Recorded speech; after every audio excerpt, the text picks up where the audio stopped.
I'm Ingrid Rizzolo, and it's my talk. And today I want to talk about an interview given by Quincy Jones to Vulture magazine that recently resurfaced and garnered so many comments that it was trending on Twitter.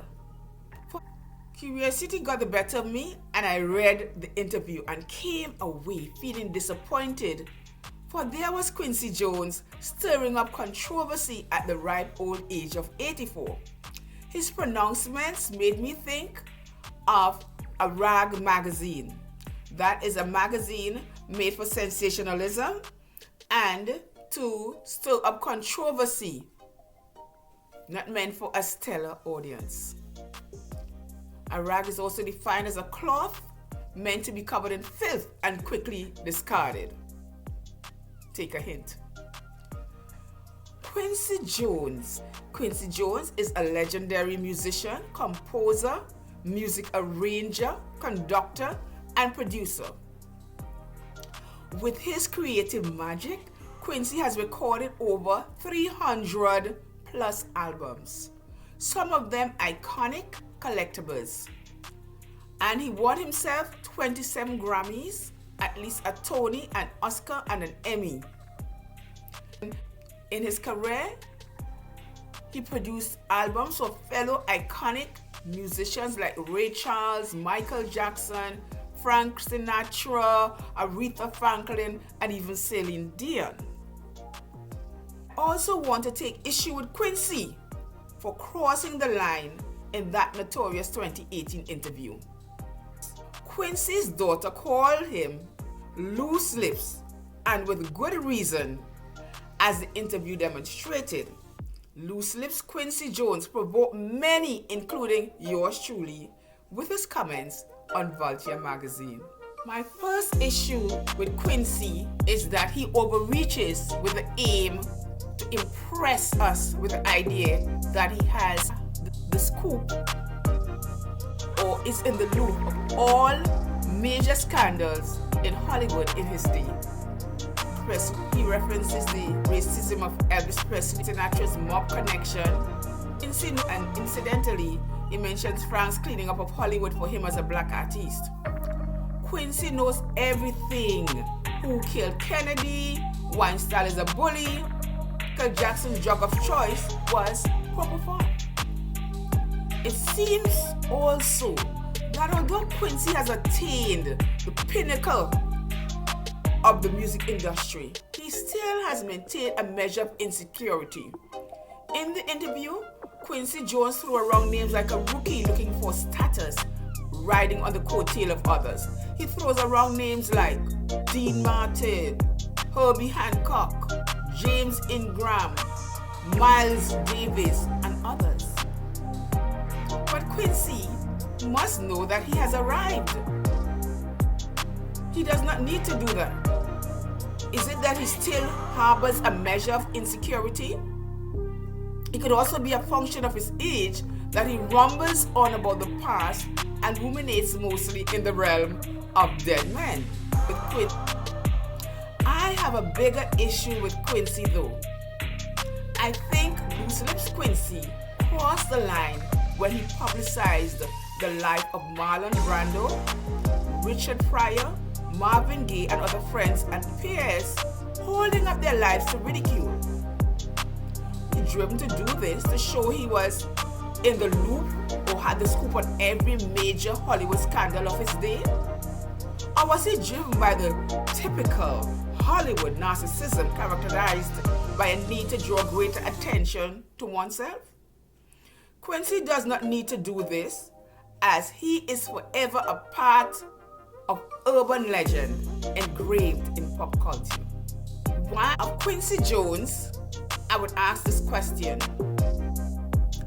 why did you do this when you yourself have not lived a praiseworthy life? This apparent narcissism is evident in the way Quincy views life.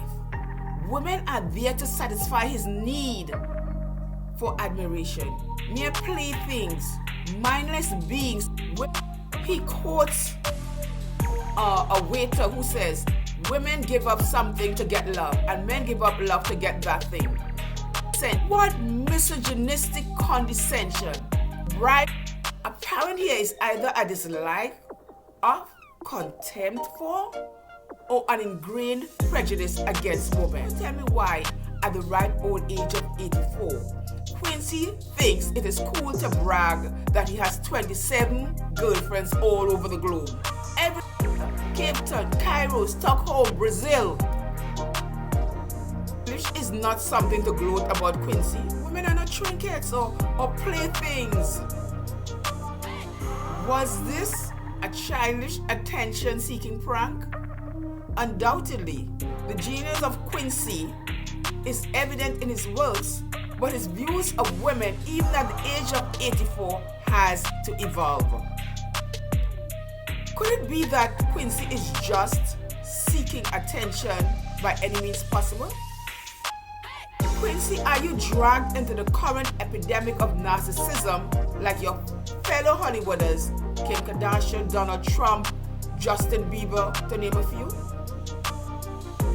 What happens in Hollywood that transforms regular mortals into seekers of grandiosity and adulation?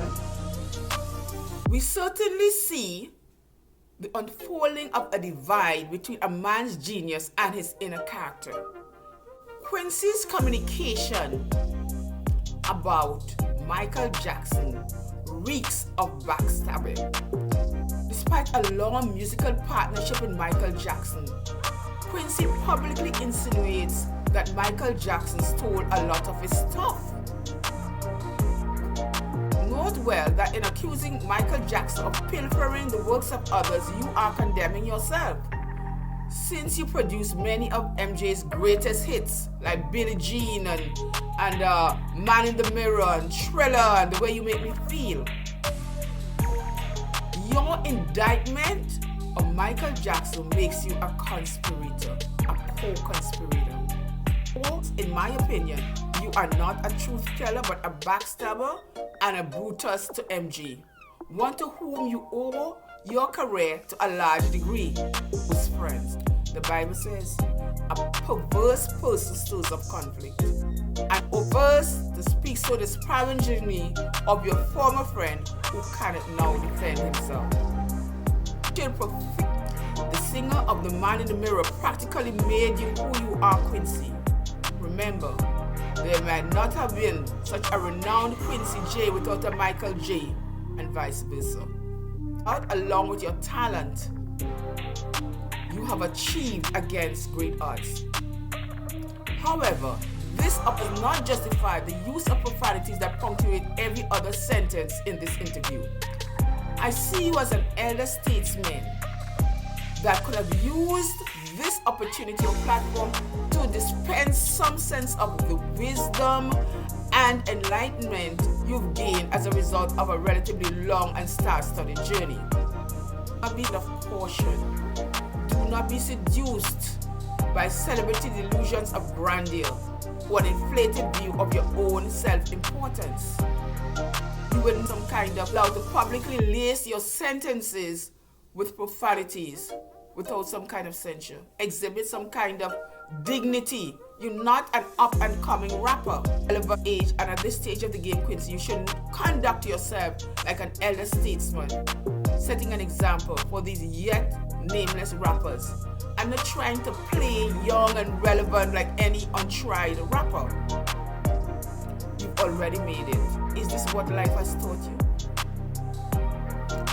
Young people and people in general, we need to disabuse of ourselves of the notion of Hollywooders, establishing Hollywooders as role models and hyperventilating about them.